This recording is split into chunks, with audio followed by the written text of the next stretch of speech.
Hi, everyone. Welcome to another edition of the Sfarim Chatter podcast. On this episode of the podcast, I'm going to be joined once again by Professor Ephraim Kanarfogel, who is the E. Billy Ivry University Professor of Jewish History, Literature, and Law at Yeshiva University. We are going to be discussing 1096, which is the First Crusade, the Kinnos, and all that is related to this. Now, I want to once again thank the sponsor of the podcast, a good friend of the podcast, Gluck Plumbing Service Division. So for all your plumbing needs in New Jersey, big or small, give them a call, 732-523-1836, extension 1. With that, Professor Kanarfogel, thank you once again for joining me. Thank you, and thank the Glucks once again. I would say we're going to plumb the depths of the First Crusade, but that's a bad joke. By the way, as I'm sure people know, we call this, so to speak, in Hebrew, Gzeros Tatnu, right? The Hebrew year, Tatnu. If you do the calendar workout, that's 1096, the persecutions of that period. So let's open up with some basic background, and then we'll go into various different things, and you can ask me and guide me and help in any way that you can. So the First Crusade, and by the way, the word crusade means taking up the cross. That's what the Christians did. They're called Tzalbanim, right? The cross people, or Masah Hatzlav, literally carrying the cross. Sometimes you'll see in rabbinic literature for cross, Shesiva Erev, the whoop in the war for cross. But here it's the Tzalbanim. It's a formal kind of a name. That was called or preached by Pope Urban II in Clermont, which is in central France in 1095. And we'll see there's a ramification of where it then goes. Apparently, the reason for this was that the Pope had gotten the word from the Eastern or the Byzantine Church that the Muslims are desecrating the Holy Land, and it's Christian religious sites, especially the tomb of Jesus and so on, and that it was very important now for Western Christendom, for the Christians living in Europe in the West, to lend a hand to come and help rescue Israel from the Muslims. This was a religious call, even though it came along with a lot of economic incentives. So, for example, people who took up the cross would receive certain financial benefits. Debts could be forgiven. Criminals were let out of jail. That's a way to encourage people to participate. It was a get out of jail free card. So it became something of an attractive mission, at least at the beginning, even for what we might call everyday Christians. Again, just a little more background, and we'll get right to the Jews and to all of our texts. The result is that several different groups of fighters from among the Christians participated or tried to participate. They went on the crusade. There were what I would call professional mercenaries, in other words, people who knew how to make war, and some of them at least actually made it to what the Christians call the Holy Land, to what we call Eretz Israel, by 1099, and they fought against the Muslims. There's all kinds of crusader history beginning then. Some of it even remains in Israel today, in order to try to get the Muslims out. And just again, a word of general history, but it's Jewish general history here. Eretz Yisrael in this period was largely caught up between these various fighting groups. In other words, it was not a very secure place. The Jewish settlements were rather small. Just remember what the Ramban wrote to his son. Ramban wrote in 1267, after this, right? Hard to find a minyan, hard to find other Jews, and to do basic aspects of Jewish life. But we have earlier descriptions in the 13th century of that as well. So Eretz Yisrael is a very difficult place. There are Midrashim, of course, that indicate that as long as the Jews are in the Golus, there would always be lots of fighting for Israel. There were always some Jews there, but no one except the Jews would ever fully dominate it. They'll be fighting back and forth. So the crusade is part of a much larger Christian-Muslim struggle as far as Israel itself is concerned. Now, how does this affect the Jews of Ashkenaz? So the truth is, the Jews of Northern Europe become a target mainly because there were other groups of people who went to the Crusades, not professional soldiers, not soldiers at all, the people who were trying to get out of debt or who were coming along. And those groups, they were really mobs of people. They weren't well directed. They didn't have leadership. They didn't know what to do. So they're more like mobs than accomplished soldiers. And there are, in particular, local clergy, not the Pope, but more local clergymen who stir up these mobs. A name that's mentioned in some of the Crusade chronicles, Amico of Mainz, and there's somebody named Peter the Hermit also, although Peter actually was involved in getting people to go to Israel itself. But what these local clergy did is they stirred up these less effective Christians on the ground. And basically what happens is the question is asked, and I'm paraphrasing it, why should we go all the way to the Holy Land to fight the infidels, right? Those who are against Christianity, meaning the Muslims.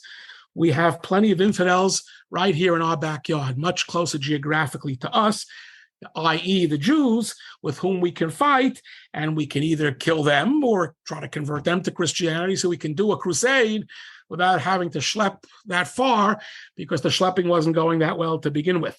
There is actually what I'll call a machlokes hachokrim. Scholars debate, did the First Crusade impact northern France or only Germany?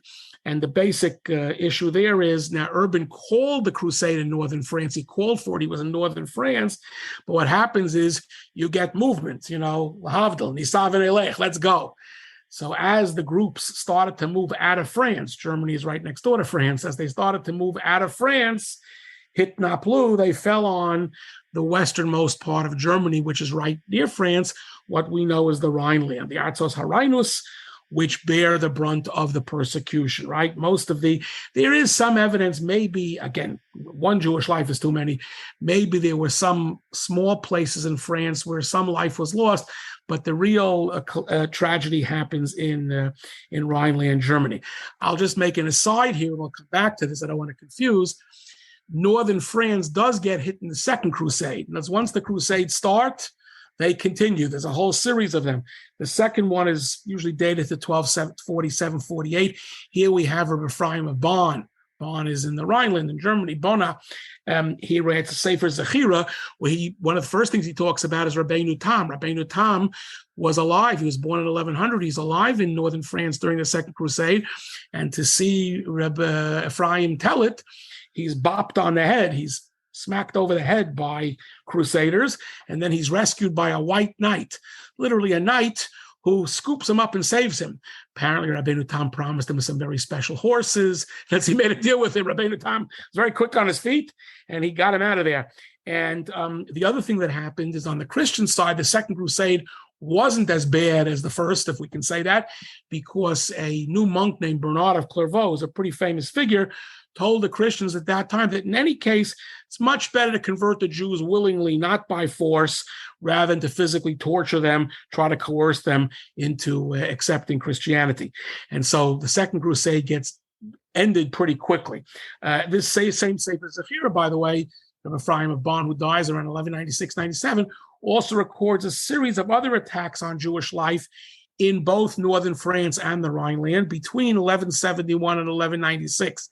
And even though the numbers of Jews killed were not as big as the First Crusade, again, one is too many, a lot of assault on Jewish property too, there's 100 years after the First Crusade, makes them very, very nervous, and it makes France nervous too, brings reminders.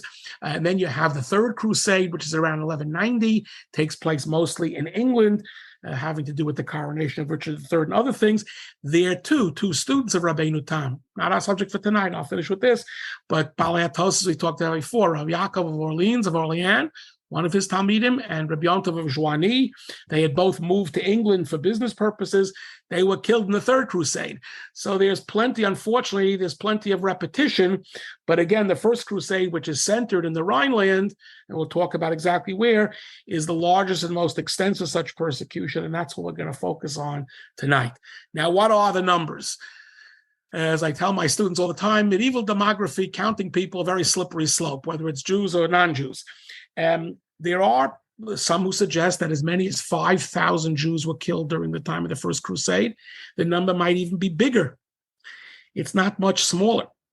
Now, here again, how many Jews lived in Europe at this time? If that number is 50,000, maybe. So you're talking about not a small percentage of these Jews. And so for Europe, for Jews in Germany, this was Cherav Hereg Vavdon Chas v'Shalom. It was a terrible disaster, and the number is quite large. In fact, one of the Jewish crusade chronicles. We're going to talk about the literature in a minute. There's all kinds of interesting literature that people can read, mostly in Hebrew, a little bit of English. We'll talk about that too. We can say more about it. One of the chronicles says there were 1,100 arcados in Mainz during the First Crusade, meaning 1,100 people were killed in Mainz. That's a big number on one day. You'll tell me, wait a second, in the Arcadia, Yitzchak wasn't killed, was he? He was alive. We'll come back to that. There's a whole theme here, but they mean 1,100 Jews lost their lives in Mainz, 800 in Worms, which is right near Mainz in the Rhineland. And this is all during the Speyer period. In fact, in Worms, they got hit twice, before Rosh Chodesh Sivan, after Rosh Chodesh Sivan. And the third of the well-known communities of the Rhineland, Speyer, right, Kehilo Shum, Speyer V'Maisa Magensa, that also has some loss of life, but fewer there. I mean, 1,100 is tremendous, unfortunately. 800 is tremendous. Speyer, the numbers are much smaller. Mainly, Chazdei Hashem, the Jews had only recently been invited to settle in Speyer. In 1084, the head of Speyer, the Archbishop Rudiger Hotzmann of Speyer, invites the Jews, come in, you'll do business here, we'll give you hatavot, we'll give you privileges, we'll give you a basic forest, we'll give you a Jewish neighbor with a lock that you can lock from the inside, meaning not a ghetto, you lock us out, right? That was only 12 years before the First Crusade. And the King of Germany, Henry, renewed that. He approved it in 1090. So the truth is that the protection in Speyer seemed to hold up a little bit better, and we'll talk about that too. In other words, basically, the people to whom the Jews paid their taxes were not able to protect them in most cases. In some cases, they were a little bit. Speyer, they did a little better. Again, compared to Mainz and Worms, I hate to say better or worse here. It's all terrible. And Cologne, for example, in the northern Rhineland is also hit. That's a well-known place, and many other places in between. Interesting, by the way, I'll just say, we'll talk about the recovery from the First Crusade, which happens fairly quickly.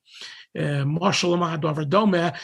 all the time, who would imagine that after the Shoah and so many people killed and so many times, who would imagine that 70 years later, whatever the number is, you would have yeshivas everywhere and learning. If you look at it, it's very quick. Chazdei Hashem. The First Crusade was not dissimilar. Again, I'm not comparing tsaris, but the recovery was pretty quick. Some say that Speyer was like Yavna v'Chachameha. That was like a DP camp. You had some very interesting. You had, for example, an early Baal HaTosis named the Riva, Yitzchak ben Asher Halevi Hazaken of Speyer. He lived there. He apparently originally might have come from Worms, or Cologne. And he also had the father of Yehuda Chassid, was born in Speyer in 1115. Not that much after the First Crusade took place. So Speyer became a place where people started to perhaps come together and try to build something. But we'll see the recovery overall was relatively quick. Now, I'm sure everybody wants to know, what about Rashi? Because on the clock, 1096, Rashi's born Leminyonim 1040. So Rashi's in his mid-50s, and he dies, he's nifter in 1105, Leminyonim at 65. He's alive during the First Crusade. But the good news is that Rashi, who had learned in both Magensa and Vermaisa, those are the two leading yeshiva places in this whole period. Rashi, who had learned in both those places for somewhere between 5 and 10 years before that, was back in northern France well before the First Crusade. So Rashi he didn't just get out. He had been out for a while, and therefore he was not physically affected. But we certainly have echoes. There were kinds of agados about what Rashi did or didn't do. Not that it was such a ball of to live in northern France at this time. It was not all pleasant either. But he missed the effects of the First Crusade. There are certainly echoes of the First Crusade. Rashi is aware of it. Certainly, we've talked about this in the past. His tshuvas about people who were converted against their will by the Christians, or even willingly, and Rashi was very anxious to let them come back as quickly as easily as possible. There's no doubt that some, if not all of these people, were people who had been so affected by the First Crusade. So Rashi's aware of this, number one. Number two, even more, not more interesting, but another dimension, there are some who suggest that, for example, Sefer Tehillim, very hard to know. We talked about this in our Rashi talk a little bit, mostly on Shas. What Masechta Rashi wrote when, what Sefer he interpreted in Tanakh when. There's a sense that in the Sfarim, which we think he interpreted later in his life, Tehillim is actually one of them. We have reasons to think that there might be elliptical and maybe not so elliptical references to the effects of the First Crusade. In other words, the Za'am HaGoyim there has a certain edge to it, and he may have put that in on purpose to sort of show, again, issues in Treyasar, issues in other places, perhaps. But again, very hard to prove that. So Rashi, Baruch Hashem, is affected, obviously, as somebody living at that time and as Rabban Shal Yisrael, but he's not physically affected. He has a colleague, because as we'll see, many Talmidei Chacham in the Rhineland. Rhineland was the place of learning, right? I don't want to put in the blank, name a place today of big learning where there would be something like this. That's Shum. That's Magenz and Remiza. Rashi has a colleague, one of the earliest Bali Hatosas, who we've talked about in other things, the Rebbe Eliezer ben Nosson of Mainz, Ravon of Mainz. He was 6 years old approximately during the First Crusade. He was born around 1090. And apparently he survived. And in his Sefer Ravon, in two places, maybe a third, he talks about Hagzerah, the big decree, the big persecution, how we conducted ourselves before and how we conducted ourselves after. In halacha, but that's what historians like to call, I think correctly, 1096 Tatnu is a real watershed. That's the term that's used for German Jewry. It's a real break. It's a real patch. It's really very, very momentous. So Ravon survives and makes reference to it. But again, many of his colleagues, he's German, many of his colleagues did not survive, unfortunately. In those numbers. Now, historians have debated, let me spend a minute on this, why the First Crusade happened in 1096. I mean, it's almost a question without an answer, but there are two answers. Most historians see it with merit as connected to what's called the millennium. The notion that by 1,000 years after the days of Jesus, Christianity would have a tukuma, would have dominion. It would, get a real strengthening.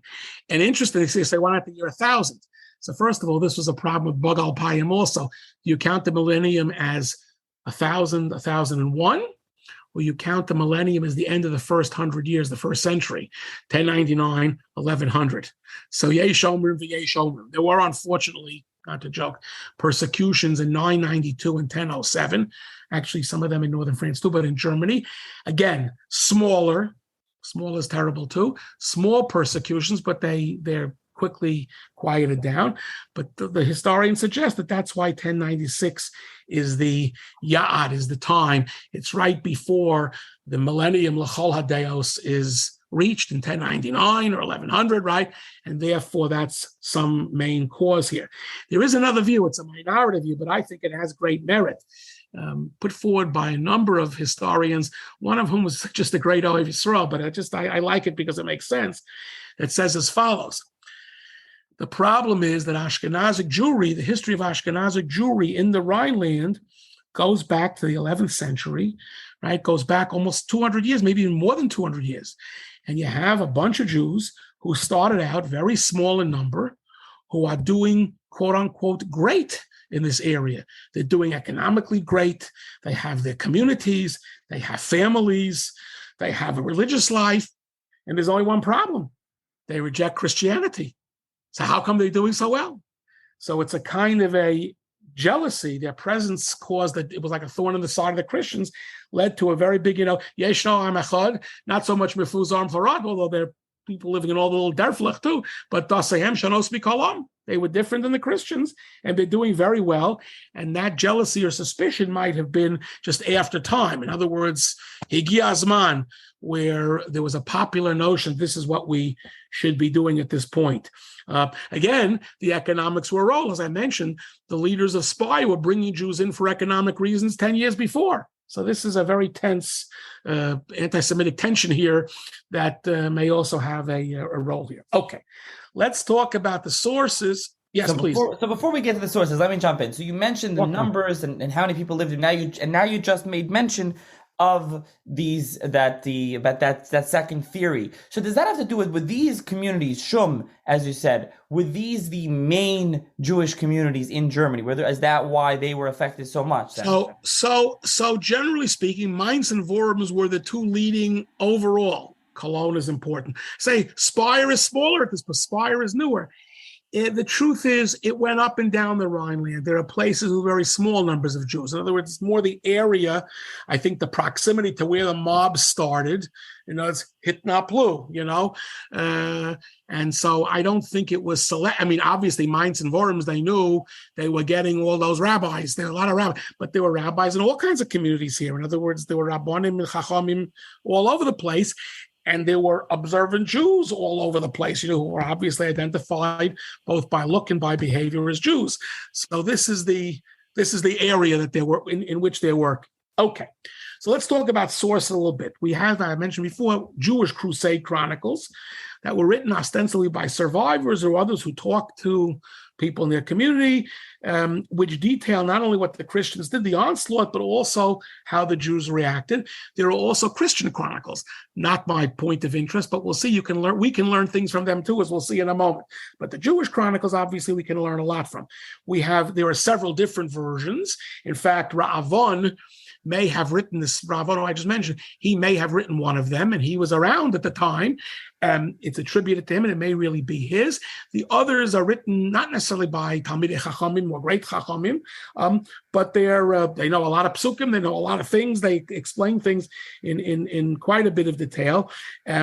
There's even English versions. Professor Eidelberg, who used to teach at YU many years ago, he's a Ephraim, a very nice fellow, and had a difficult life. He lost a child in Eretz Yisrael. Anyway, he put out, among his other things, he did the edition of Tshuvas Rabbeinu Gershom that came out in 1955. I won't say he was born that year, but anyway, in that year, he put out Tshuvas Rabbeinu Gershom, and he also put out, among his other many works, a translation of some of the chronicles. And apparently that can be had for a very cheap price, so you can get a lot of information for not a lot of money. The problem with these chronicles, historians argue, and they all broadly agree with each other. There are differences. You can't learn it like a Tosfos because it's not being written in that way. But the problem that historians talk about, they talk about the facticity. In other words, is everything in these chronicles an exact objective description, or is there exaggeration, right? Is there, and there probably is a little bit of that. Again, these are certainly not works of Lumdis, and they're obviously prejudiced in favor of the Jews, but nonetheless, they do give a clear picture of the cruelty of the Crusaders and what the Jews tried to do to defend themselves. And that's sometimes where the Christian chronicles come in, because there are all kinds of points where the two chronicles agree. So in other words, if the Jews are exaggerating, some of the Christians are exaggerating the other way. Where they agree, wait a minute, that's very important, and we'll see one example of that in a few minutes. Now, according to both Jewish and Christian chronicles, they tell us what the Jews tried to do. And this is very important because ultimately a lot of Jews were killed and they allowed themselves, quote unquote, to be killed. But as we'll see, this was not passive. They were not like lambs to the slaughter as follows. First of all, the Seder was the Jews went out openly to bribe their overlords, pay money to the local rulers, whether they were noblemen or churchmen, whatever they were, to protect them. And in some cases, the noblemen did. They took the money and they helped, right? And almost up to the very end, which again supports the idea that the Jews were seen as economically successful. And there were some Christians who said, never mind the Crusades, we'll take the cash and we'll try to help in some way the Jews. So in other words, there was action. There was not, all hope is lost, they're going to beat us up. There was action, number one. Step two, when things got worse, or as things got worse, Jews took up arms, which they were not allowed to do in Christian Europe. Jews were not allowed to bear arms. They were inferior. They were the minority. They were inferior people. Even though they were forbidden from bearing arms, they took up arms. And according to some of the Jewish chronicles, once again, the Chachamim were the first ones to run. There's a whole description of one of the Rosh Yeshiva putting on, like, all the aluminum pants, the night stuff, putting on the bigodim, how to fight. And so this was not, they didn't tell them, you guys fight, right? They certainly went in there as well. And So again, this is not like lambs to the slaughter. They tried, Doron Tefillah Milchama. They tried all of those opportunities. And the Christian chronicles bear out the stubbornness of the Jews in these. They were impressed by how stubborn the Jews were, why the Jews didn't just give up and convert to Christianity. They were impressed in a number of ways. Not that we need they are being impressed, but that's true. Now, when all these methods of resistance were exhausted, right? There are places literally because the Jews had no more place to hide. They're being chased around the castle, around the walls by the Crusaders, and all of their protection had fallen apart. At that point, individually and as a group, again, apparently following their Rabbonim, their poskim, when faced with the ultimate decision of Kiddush Hashem, right, they told the Christians, Rahman al-Islam, to do their worst. They'll have to kill us. Right now, interesting here. I mean, it's terrible to talk about all this. Did the Christians want to kill the Jews or convert them? The answer is yes. They really wanted to convert them, but sometimes they killed them first and thought about converting them later. So it's all going on at the same time. So some Jews died simply. The Christians said, "We're killing you." And the Jews at that point had run out of options. They were quartered into, they had run, they had paid, they had fought, they tried, and that was it.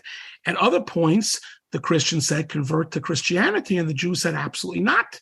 And you'll have to kill, but we'll kill you." And the Jews said, "Do your worst." That's what they said across the board.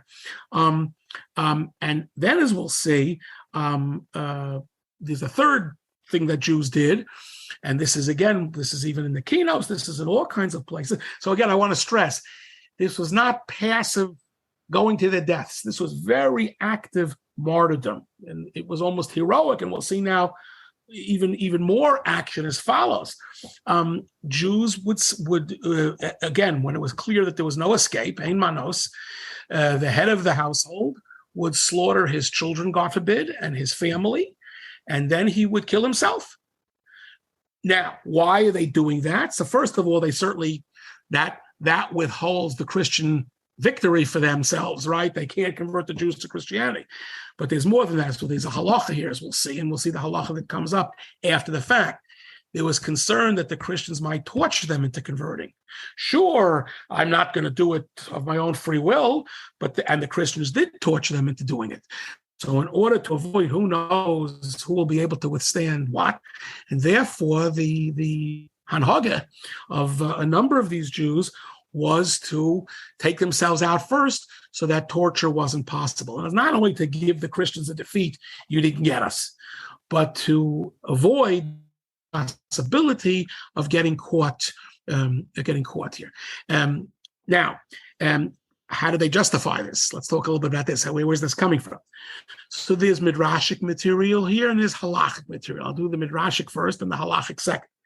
The midrashic material, I mentioned before that one of the Crusade chronicles describes 1,100 Akedas in Mainz. And we asked the question, but Yitzchak didn't die at the Akedah. Avram stopped. So what does it mean? So there are midrashim, which were very well known in Ashkenaz, we know where they are, that in fact, when it came to the Akedah, not like the Rambam, not like Avram Avinu kept trying to hit Yitzchak. He thought, because again, HaKadosh Baruch Hu told him, Kach es bincha, and the Malachim are telling him to stop, and Avram's not stopping. Knackt sich jetzt. He's going again.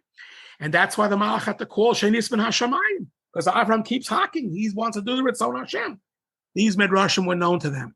And again, so they'll say, Avraham is like Hanani, Mishael, Azariah, they were saved. We may not be that fortunate, but that's the Ritzon Hashem. So that's where the Midrashim come from. And in fact, there are even Midrashim which go a step further. These are on the books. These are Midrashim which say that Avraham succeeded in, God forbid, killing Yitzchak.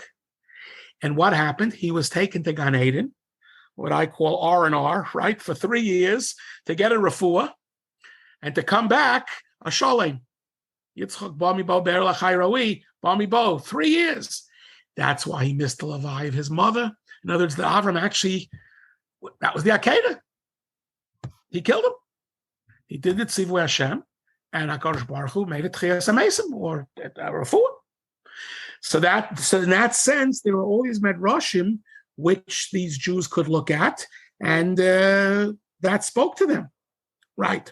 And so again, just as the Avram hit, he schmeist Yitzchak twice, Shainis, they kept schmeising. Now here, very interestingly and poignantly, before I'm coming to the halacha, that's going to be easy to understand. The Christian Chronicles, at one point, which says that they knew the Jews were taking their own lives. And they described that a Christian would come to a Jew and he would try to convert him what he was doing. And he would see the Jews already, he killed himself. But he was still alive. He was bleeding out. So then the Christian would hit him again.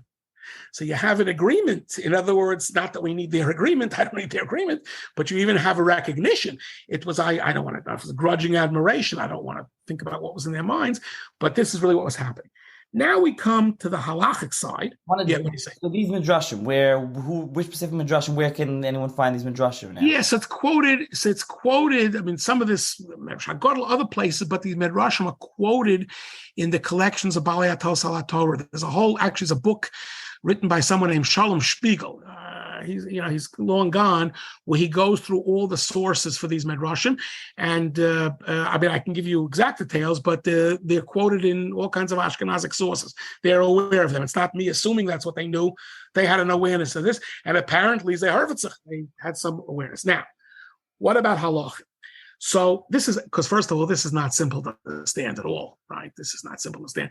Again, just for those listening, the problem is going to be some of the Kinnos hold this way too. So we have to work on it. So let's work on it for a minute. This is very not easy to listen to, but let's work on it for a minute. So I can't tell you that there are poskim from the Tkufas Masat Slav who gave out a psak. We don't have written down, not from Rashi, not from anybody else, here's what you should do. But we find very important Balei Tosfos who provide absolute, what I'll call after-the-fact justification. Because if you want to understand what they did, here's what they did. And they meant it mikano lahabo as well. Let me give you an example. If you go to Tos Savarazar Daf Yud Chesam and Aleph, that's the famous Tisha of Gemara, Hananya, but because it's also there, Hananya ben Tradion, the Tana, right? They caught him teaching Torah. They wrapped him up, right? Getting on Zion, they wrapped him up in Sefer Torah, and he's, the Osios Parchos Lava, famous Gemara, right? And he refused. The Talmidim said, Psach Picha Rebbe, mainly because that would have killed him more quickly, God forbid. He said, you can't be Chovel Ba'atzmacha, right? Mutav Shit Lena Mishanitna. You can't commit suicide. You have to let the Kodesh Baruch Hu take you on his schedule, right? On the spot there, Rabbeinu Tam, you could look it up, Yud Chesed Alf, in the printed Tosfos, Rabbeinu Tam says, quote, the Heichma Shireim Penya Avirum Ovde Kochov La'avera. But if you have somebody in that position where the person who's being tortured is afraid, is being killed, that they're going to end up via the torture succumbing to do the Avera, to do Avodah Zarah, meaning to do Avodah Zarah, to become a Christian, they're going to torture you completely. Oz hu mitzvah lachbo ba'atzmo. It's a mitzvah to commit suicide. Some different Tosfos in there have mutter, but right. So in other words, you can take yourself out. That's exactly this Rabbeinu Tam. Now again, Rabbeinu Tam couldn't have been talking about the First Crusade because he was born 4 years after the First Crusade. 4 years after the First Crusade ended, he was born in 1100. So he couldn't have been talking about that. But he understands that there's a halacha that has to be, and again, as with many things about halachos, earlier halachas that the Bnei Ashkenaz followed, he's saying there's a makar in Shas, right? In other words, Rabbi Hananya ben Trajon was saying to his Talmidim, I'm not going to take myself out because I can withstand the torture, and that's the other point. What would he tell them? Stop the torture, I want to become a Roman? They didn't want him to become a Roman. They just wanted to be Mavaz of the Torah. So he said, you want to be Mavaz of the Torah, I'll teach Torah to the very end. I'm not getting out of here, do your worst. But for those Yidden at this point, in this kind of a situation, this Rabbeinu Tam certainly would allow, if not require, right? Certainly justify after the fact, this kind of practice. Rabbeinu Tam, mi godel ke Rabbeinu Tam. I'll give you a second marker. And ask if you want to ask, but I'll give you a second marker. Not so many years ago, Kisvei Yad were found which has, it actually was a later printed source before that, a keta attributed to Avi HaEzri. That's the Ravia, who we've talked about. The Ravia was a German Baal HaTosfos, died around 1225, about 50 years after Rabbeinu Tam. The next generation is after Rabbeinu Tam, right? And we've talked about this in the past. We have the Avi HaEzri, that sefer we have. We're still missing his other gigantic sefer, Avi Asaf, the Mordechai quotes. It's on the tapes, right? But we have a piece. It's not in the Avi HaEzri. It's not, they call him Avi HaEzri, that's his name, Ravia. It's not in what we call the Sefer Ravia. It may have come, I think it must have come from the Avi Asaf, but we have it in a real Sefer called Kitzur Smag. The Kitzur Smag, I won't go through all the data now, but that was published within about 30 years of when the Ravia died, so it wasn't coming from 7 generations later. And that piece cites the same Gemaras and the same justifications and the same formulations as Rabbeinu Tam, great minds thinking alike, but he adds 2 important things. First, he says, listen to this quote, Osam HaKadoshim, Sheshachtu Atzmam Heim V'Zaram, obviously not in that order, the holy Jews who killed themselves and their children themselves, Kulam Yesh Lam Chelkam Haba. And he proceeds to go through the same justification. So Ravia, first of all, is being martyr, not only killing oneself, God forbid, if you think you're not going to be able to withstand it, and you'll be forced to do avodah zarah because of the torture, but even killing one's children, God forbid. And again, expressed very similarly to Rabbeinu Tam, also the killing of family members, Rachel and son, so they shouldn't succumb to torture. And here's the quote from the Ravia: Shahayu Yireya, because why did they do it? They were afraid. Lavo lidaini sayon, to be tested, right? And we'll see what the test was. Kimosha amru ba'avos al tamin ba'atzvacha ad yom moscha. You never know how you're going to respond. For hayu yireim shahayu Hashem shamayim mechul al yodim b'farhesia. They were afraid that they might succumb to the torture. They didn't know. So obviously, Rabbeinu Tam and Ravi would say, you have to be strong. Do a Hananya ben Trajan. But if you can't, there's a heter here. It's a big heter. Right? Again, the Nisayan was the potential power of torture, all kinds of interesting rise for Shas and other places on the halacha of torture. And according to the Ravia, that's even, God forbid, to take out the children if that's what's the spouse, if that's what's indicated. Now, there is the Ritvat Avodah Zarah right there in your Ches and others, Chaim, that there were some Rabbonim who were not agreeing with killing the children. But if you take a look there, the Rabbi, I can't go through all this now, it's very important, though, I'll tell you where you can read. The Rabbonim, actually, I take it back. I've written very much about this. You would ask me earlier. We had a little pregame discussion. I've written about this someplace else too, mamish, about these halachas. Now it's, I'm forgetting things. I'm getting older. I wrote about this about 20 years ago, but I can tell you where that is too. In any case, but those Rabbonim are later rabbis, are Rav Ochman, Rabbonim. We don't know who they are. I'm sure they were Talmidei Chachamim, not Rabbeinu Tam, not the Ravia. So there is some pushback. There is some objection about the children. However, there's also a truth from Rami Rutenberg, one of the last Baal HaTosfos, dies in 1293, who was asked a terrible shiloh. I can't review all of it now. I could, but it's just time. About a case that happened in the 1260s in the Rhineland, in a town, a German Rhineland town called Koblenz, which the Maharam calls Koblenz Ir Hadamim, city of blood. There was a pogrom, and the Jewish father did exactly this. He killed his children, and then he went to kill himself. And 2 possibilities: either they found him alive, and somebody, they repulsed the pogrom and they were able to resuscitate him, or possibly, the thing stopped before they got there, and so he didn't have to kill himself, or they literally resuscitated him. Anyway, he did exactly what they did before. And the Maharam says, I can't fault him. That's the Minig Ashkenaz. That's what we do. He based on Arachas Dimchem, that suicide and even the killing of others is permitted here. So again, we have these great Rishonim, the greatest Rishonim in Ashkenaz, justify this after the fact. The objections, if I can say, the concerns come from lesser figures. He says, look, Rabbeinu Tam, Ritva says, he says, Rabbeinu Tam says you can kill yourself, not sure about the others. So that's ongenommen. But even this point about the others has interesting support. And I'll just add that the Rav Soloveitchik Zatzal, in his very beautiful interpretations of the Kinnos, He says, Taka, there's a machlokas Rishonim about whether parents have the right to sacrifice their small children, because you don't know how do you know? The kids may be starker than the parents. You'll succumb to torture, father, but maybe Junior won't. He's a tough kid, right? The Rambam would certainly disagree with this. The Rambam would say you got to let them kill you. You can't kill yourself at all. But and about killing oneself, there's very little. There's no machlokas in Ashkenaz. Rabbi Tam certainly permitted it, mutter and even mitzvah. The Rav said about killing children, there may be some question, but he says that one of the 3 Kinnos that we have in our standard Tisha B'Av Kinnos, it's called Hacharishim Menev Dabeira, also apparently approved of this practice. That's the one with the Chasonim killing the Kalas.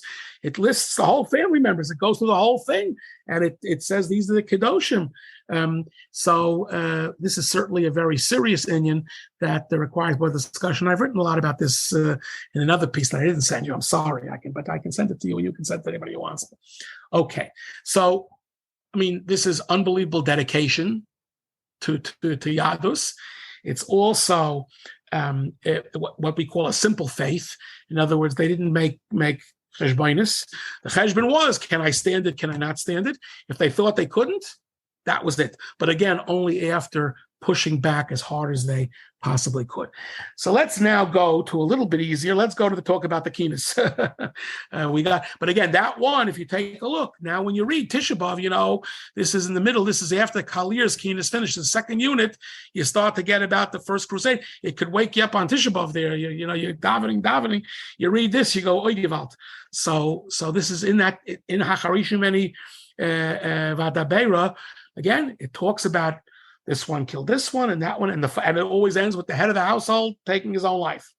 Now, before we get to the specific Kinnos in a second, so you mentioned Professor Eidelberg's translation, which recently was very cheap on Amazon, like $4. I don't know if it will be, but I will post a link to that in the show's notes. Also, Professor Rabbi's book, which we'll mention in the year 1096, the First Crusade in Jerusalem, and he has a number of other books. I'll link as well. He discusses, so they do mention, he discusses these chronicles and others, that there are a few specific stories of martyrdom, of killing, of suicide, a few famous stories. I'm just pointing out. Besides, for sure. In other words, that they did this is ungenommen. The question then is, what's the hatzdaka midrashit hilchatit? How do we try to explain it? Oh no. And again, the Christian chronicles admit it too, right? In other words, they were actually, some of them, impressed, in quotes, that the Jews were either so crazy or so dedicated.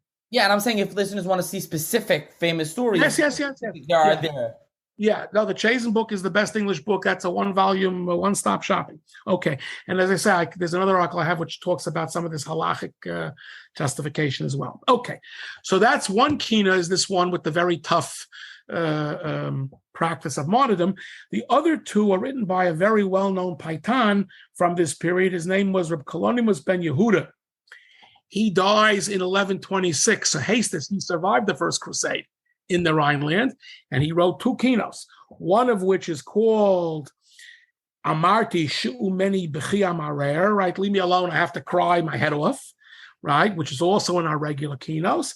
And the third one is, actually that's the third one. The second, 2 and 3, Mi Yitain Roshi Mayim, right? Again, and in that one, in Mi Yitain Roshi Mayim in particular, he goes through in very specific terms what happened in Mainz, what happens in Worms, what happens in Speyer, other places that I've mentioned a little less clearly, but he's putting them together.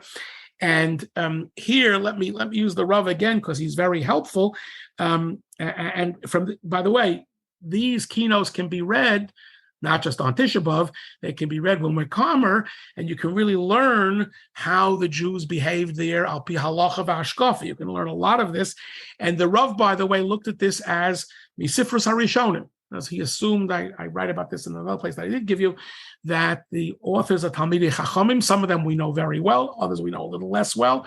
And so you can treat this as Torah. You can treat this as learning.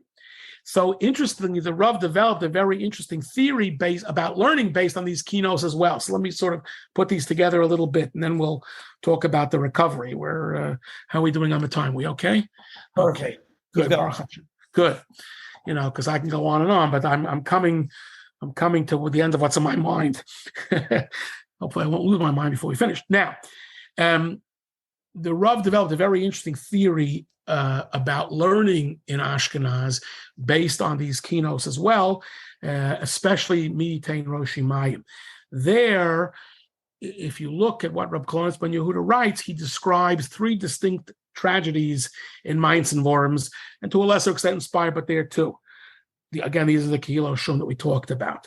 These are the centers of learning. Mainz and Worms, the 11th century, Rashi himself had learned. So there are three things to mourn. One, many great Talmidei Chachamim were killed. That's the number one. Peklech Talmidei Chachamim, row upon row. Two, the destruction of the Batei Midrashos and Batei Kinesios, which is a persecution of Torah study, right? That's as a religious act. That's like Misas Tzadik and Kesrevas Beis Elokeinu, backwards. There's the people, and there's the institutions. They're being destroyed, and it's like Korban HaMikdash. It's not just knock down the building, it's let's beat up Judaism, let's beat up the whole thing. So it's Tarti L'Rayusa. And the third thing is the physical destruction of Sifrei Torah and Sifrei Limud, Sifrei Torah Shabbal Peh. That, of course, by the way, we also mourn on Tisha B'Av in the very famous keynote toward the end, right? Modeled after Yehuda Halevi's Tzion, which is why it's in that section, right? Marami Rittenberg, Shali Srufa Va'esh. Maram was at the burning of the Talmud in 1242 in Paris, and he saw all the wagon loads, many Svarim were burnt, and he compares it to Shivasa B'Tammuz, the Sreifas HaTorah. So there's an Indian you have to do everything. Misas Tzadikim, Sreifas Beis Elokeinu, Sreifas Mikdash Ma'at, and loss of texts of learning, loss of Mikoros of learning. Okay, so those are three things that you find in this Mitain Roshi Mayim, and you can read it line by line. The Rav then expanded this into a whole fascinating theory, which I write about, and people can read it. I'm just giving you the Rosh Prakim, very few Rosh Prakim now. He says this is like, what is the impact, God forbid, of the Shoah? So he'll say we have all these people learning now, but we lost a lot. We lost Gidolei Olam. We lost, people. You can't just replace one Talmud Chacham, one Talmud Chacham. They're replaceable. So he said the fact is that we lost all kinds of material from German Balei HaTosfos. In other words, the French area after the First Crusade, Rashi's descendants, that's Tosfos. But the German area, even though there was a comeback and these yeshivas reopened, we lost a lot of things as a direct consequence of the First Crusade. And so the French kept all the learning going into the 12th century. And they also survived the burning of the Talmud. The Rav said they were busy copying Shasin from Baal Peh, right? But a lot of German material was lost in the 12th and 13th centuries. That's what the Rav thought of, based on the Kinnos. And as I say in the article, based on the fact that he knew everything else, I'll show where I think he got it from, where he got these ideas from. We've talked about some of this. It took modern scholarship a whole generation, 30 years, to figure out that the Rav was essentially right. We have all kinds of lost German Svarim that were written. What the Rav is saying, there were Svarim that never got written, correct.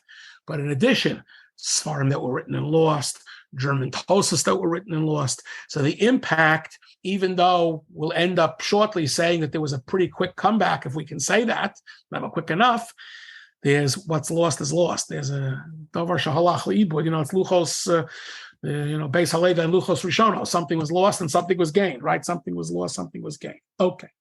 By the way, I should also mention that in these Kinnos, the Brisker Rav has a piece, and it's absolutely amazing. These Kinnos say, some more than others, but these three Kinnos, that even though what happened to them in Mainz and Worms happened in Sfira, didn't happen Tisha B'Av. You can't get out in front and make a new Tisha B'Av. You have to put this all on Tisha B'Av. Medav Haben Avelos on Tisha B'Av. You can't, you note it. And by the way, the Kilos B'nai Ashkenaz during the Sfira period on Shabbosos said Zulasos. They said pieces of Piyut and Shema, which they said a lot, that were not such happy ones. It was Shabbosdik, but it wasn't so happy, because that was to recognize we have to make a simon. That's the Avarachimim that even the Ekes say, right? During Sfira, Avarachim, of course, reflects the Crusade period very well, as we know, and the Lashonos you see similar. But you have to make the big treatment only on Tisha B'Av. which is a very important and interesting point as well. Okay. So this is why it's in the Tisha B'Av Kinnos. Yeah. There's one of the shuros says we can't make our avelos earlier because that would be we have to connect to the churban. We can't go first. And what I would say is based on what the Rav said before also, and it's churban like. It's tzaddikim, it's beis Elokeinu, it's got all the same ingredients. So it's min b'mino, if you will. But they say very clearly, and that's what the Brisker Rav said, that's what the Rav's uncle said, don't make a day here, a day there, pack it into Tisha B'Av. It all goes to Knatzach Tisha B'Av. Okay. So now that everybody's been so good, if they're still hanging in there, let's talk about the recovery.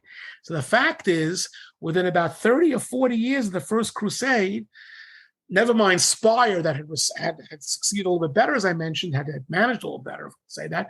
Mainz and Worms, the Batei Medrash back, they're rebuilt. The shuls are rebuilt, they reopened. Right, again, not so much different from what happened here in Israel, United States after the Shoah. It's, we don't compare exactly, but it's the same kind of an idea, right? So what we've learned here it really is that we have a lot of material that we can study about the First Crusade. Again, in terms of readings, you have Chasen's book, 1096. That's really the single best book, I think.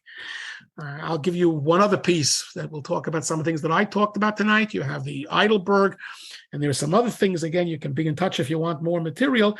But these Makoros, in other words, the Crusade Chronicles, have to be read as Jewish, what I would call hashkafic historical documents. Can't be read like a Tosfos. But the Kinnos, the way the Rav read them, you can read them as a real learning. These are written by Rishonim. These are written in order to learn too. And again, it's not in place of learning every day, but that's the learning for Tisha B'Av. That's mutter learning on Tisha B'Av, the Dvar Maroyim. So there's a lot of material that will help us understand, including the Kinnos, that have to be carefully studied. We could talk about every one of these genres separately for a long time. We're not going to do it now, but we could.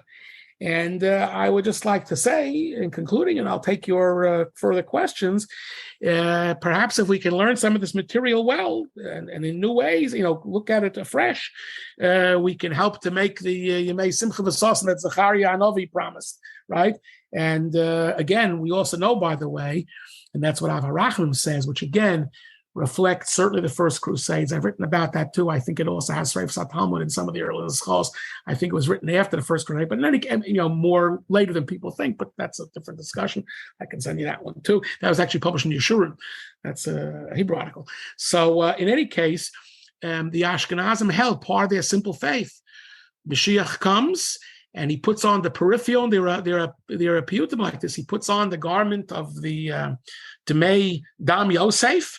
That's got all the dam of all the kedoshim, and eknatzach. He will go after all of these losses, and they will all be the nikmas Hashem, nikmas dam avadecha shafuch, will all take place. Loss of lavo. So while we prepare for that, we can learn a lot of this and try to know more of what happened, not just historically, but hein la halacha, hein la hashkafa, and so on and so forth.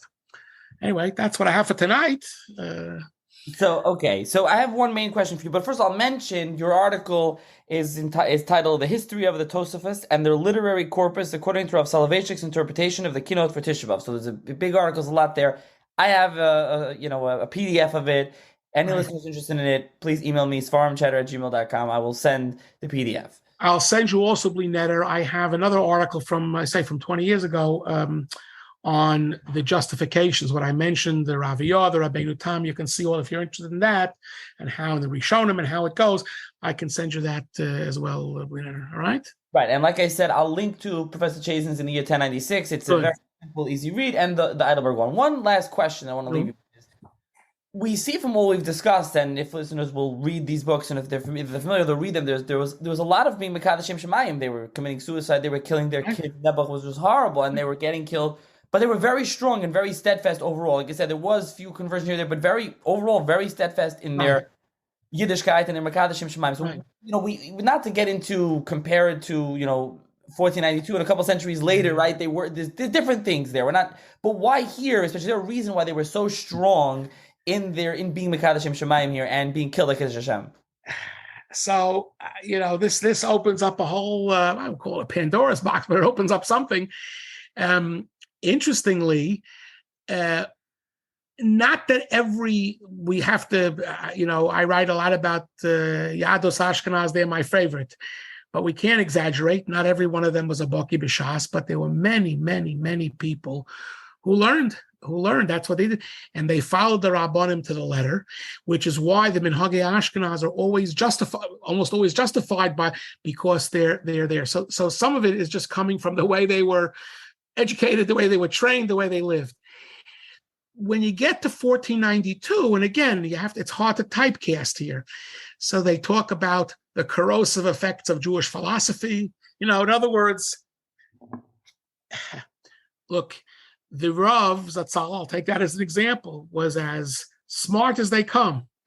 But if you ask the Rav, so how come this point in halacha, this doesn't, the Rav would say, Shtor b'nish v'nakasha, and not everything is fair. We're not going to understand everything. He would be the first. He who understood everything can understand. So you have to have that type of emuna pshuta, which they had. In other words, they were very smart in learning, but right, nasata v'nasasa b'emuna. You have to have emuna pshuta. Again, other cultures had more outside studies. There are even some, and I have to be very careful here, who suggest that Kabbalah was studied in some places much more by everybody than it was in Ashkenaz. Again, that will make the Amunah perhaps you have too many channels to compete with. In other words, I think part of the answer here is they were competing with very few channels, right? Number one. Number two, it's not like today, where today, if a person wants to be a Fruma Yid, they can be. If they want to be a not so Fruma Yid, they can be. If they want to be a Yid who does crazy things, they can be. Ethical culture, you can imagine 68 variations of Yadus. In medieval Europe, there were two things. Either you were a Jew or you were a Christian. And that pressure and that idea was, there was no I think I'd like to be, by the way, Lahavdil, there was Catholicism. There wasn't Protestantism. You couldn't be a half a Christian. You couldn't be a different Christian either. You couldn't be a new wave. And I think that. So it's all to their credit, but the choices were more narrow and the options were more narrow. But they kept them narrow. They didn't go and play. They stayed right in their area, and that's the best I can say. But that's how they work. Again, everything. One of my teachers, Professor Yaakov Katz, Kehila Kedosha, whatever Kicholam Kulam Kedoshim, but for real, whatever they did, they followed the Rabbonim. The Minhagim could be explained. All right, they were machloksim, of course, and not everybody agreed with everything. But there was a certain consistency here that it's very hard to replicate in other places. That's the best I could do on one foot. But anyway. Yeah, so, okay. And like I said, I'll link to these. There's and I mentioned earlier, there's individual stories. There's some horrible stories here. Yeah. Oh, there was one the mother killed the daughters. The son ran away. He's like, don't kill me. And she killed the daughters first. And she ran after him. She dragged him out. She left him out. Right. She killed him. And then she sat with them until the Crusaders came in. And then they killed her. They saw what happened. It's just horrible. It's terribly depressing to read. But they were Makad Shem Shemayim. But it's just horribly depressing. Listen, we who could imagine what Yidden did during the Shoah? By the way, there's an important difference here. Maybe we'll conclude with that. It's a very interesting point about anti-Semitism. So again, as Kiddush Hashem in a just by the seat of the pants way means you can't do what the Oved Avodah Zarah wants you to do, right? Rabbi Hanani ben Shadra, what do they want him to do? Be mavaz in the Torah. I'll do anything but mavaz in the Torah. You could burn me, you could kill me, you could do whatever you want. I'm teaching Torah to the last second. I'm giving halachos. I'm paskin and shilas about me, about you. At the time of the First Crusade, what do they want the Jews to do?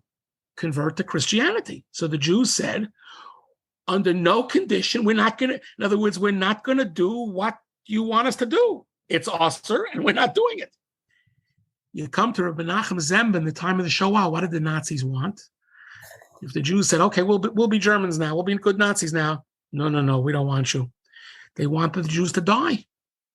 So what did the Jews do? What did Menachem Zemba say, who died in the Shoah, was killed in the Shoah? Kiddush Tachayim. We'll do anything to stay alive as Yidden. We'll do what we have to do. So when you read stories of the Shoah, what people went through, could you believe it? You can't believe a word. I mean, those of us who, you can't understand it. So this is a different version of that. But in each case, you must do the kid. Again, just up with a historical perspective, the Kiddush Hashem has to be not what the goyim, not what they want. What they want you to do, which is wrong, whether it's wrong in Avodah Zarah, or it's wrong in whatever it is, you are not going to do it. And that's what. But as I say, you're right. The Crusade Chronicles, the horrible stories, they could probably compete with some of the Shoah stories, which is, again, we never compare tsaris, but there's a certain broad sense. This was a biggie. This was not just a pogrom that happened one day and they killed a few people. This was a tremendous event, which is why it goes on Tisha, which is why the Gedolim who wrote Kinnos for the Shoah wrote Rav Schwab and the Rebbe, and because that's when you have to say it, right? When you read Rav Schwab's Kina, right? Yeah.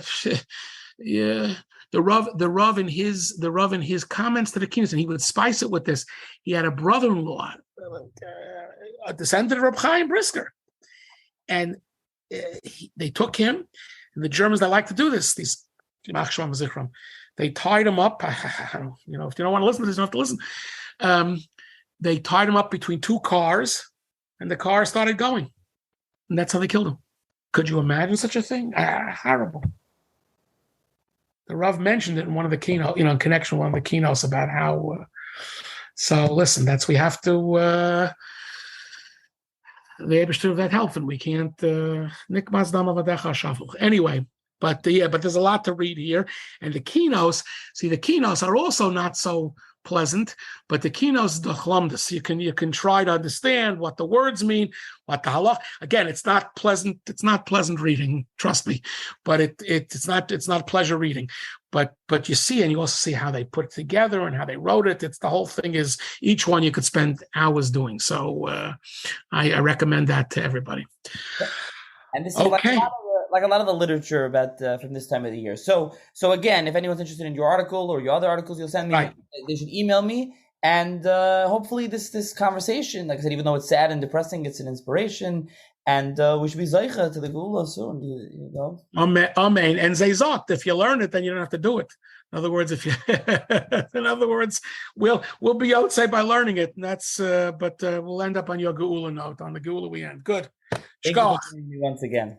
Okay, take care. Bye.